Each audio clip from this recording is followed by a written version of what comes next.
All right, today we're putting together something I like to call the Active Reader's Toolkit. Think of it as your go-to set of strategies for those times when you're reading and a word just stops you dead in your tracks. So let's get right into it. Have you ever had this happen? You're just cruising along, reading something, everything's clicking, and then, bam, you hit a word or maybe a phrase and it just throws you for a total loop.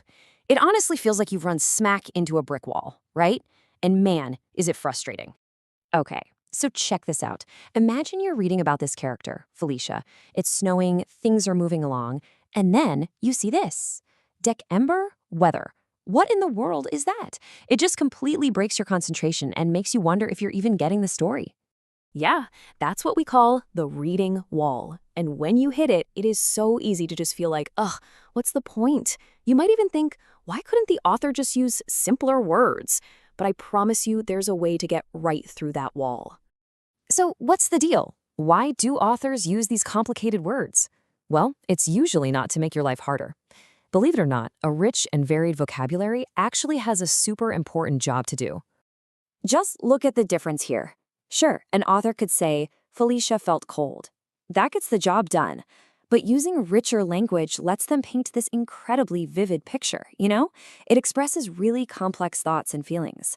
It's what makes a story feel real or a science textbook perfectly clear. And this, right here, is where you come in. An active reader sees a tough word not as a wall, but more like a puzzle to solve. You don't just throw in the towel. Why? Because you've got tools. And that's exactly what we're going to build today, your own personal toolkit. It's a really simple but crazy powerful strategy that's going to help you tackle pretty much any difficult word that comes your way. That's it, just 4. It all comes down to 4 simple, easy-to-remember tricks, 4 steps that will totally change the game and make you a way more confident and, well, active reader. Okay, so here's the game plan. We call it the difficult words strategy. Number 1, you're going to read the word again. 2, you'll check out the context around it. 3, you'll try to break it down into smaller pieces. And 4, if all else fails, you ask for help. Simple, right? Let's put it to the test. Let's circle back to our first problem. We're staring at December weather, and it just looks wrong. It makes 0 sense. So let's pull out the very first trick in our toolkit. So trick number 1 is often the quickest fix. All you do is read the word again, but this time go slow. Sound it out syllable by syllable. You'd be surprised how often the problem is just that your eyes moved a little too fast and your brain got jumbled.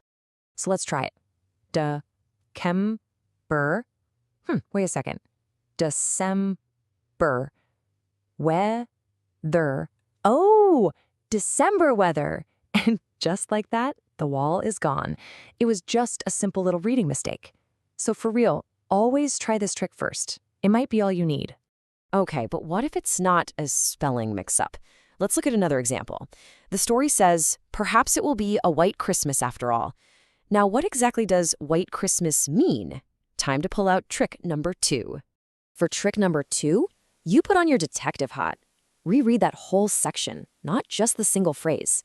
The answer is usually hiding in plain sight, in the words all around it. These clues can even jog your passive vocabulary, words you kind of know but don't use every day. And look at that. The text tells us it's a real winter and that snow was falling. When you put those clues together, it's pretty obvious that a white Christmas just means a Christmas with snow. See? The context gave us everything we needed to solve it. All right, ready for a tougher one? It was an understatement to say it's a cold winter this year. Understatement. Okay, that's a bigger word. What happens when the context helps, but doesn't quite get you all the way there? That's when we bust out trick number 3. Break the word into smaller parts. A ton of big English words are really just little words and word parts all stuck together. Let's take a look. We've got which usually means something like below or not. And then we have statement, which is just something you say. So, if we piece that back together, below a statement, it means you're saying something is less important or serious than it really is. Since it's a super cold winter, calling it just a cold winter is definitely an understatement.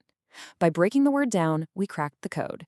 But what if you've done everything? You've reread it. You've scoured the page for context clues. You've tried to break it apart, and you are just still stuck. Hey, don't worry. There's one final powerful tool in your kit. And that's trick number 4. Ask for help. Seriously, there is zero shame in this.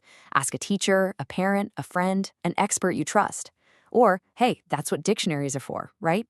Grab a physical book or just look it up online. This isn't giving up, it's being resourceful. So, by using these 4 simple tricks, you completely change the way you approach reading. You're no longer a passive reader who gets stopped by those frustrating walls. You become an active reader who knows exactly how to climb right over them. So let's run through that toolkit one last time, just so it sticks. First, reread the words slowly. Second, use the context like a detective. Third, break the word down into its pieces. And fourth, if you're still stuck, just ask or look it up. And that's it. With these tools, you are totally equipped. You're not someone who gets tripped up by tricky texts anymore. You are now officially an active reader, and you are ready for any challenge that comes your way. So I guess the only question left is, with this brand new toolkit in your back pocket, what amazing thing are you going to understand next? The sky's the limit.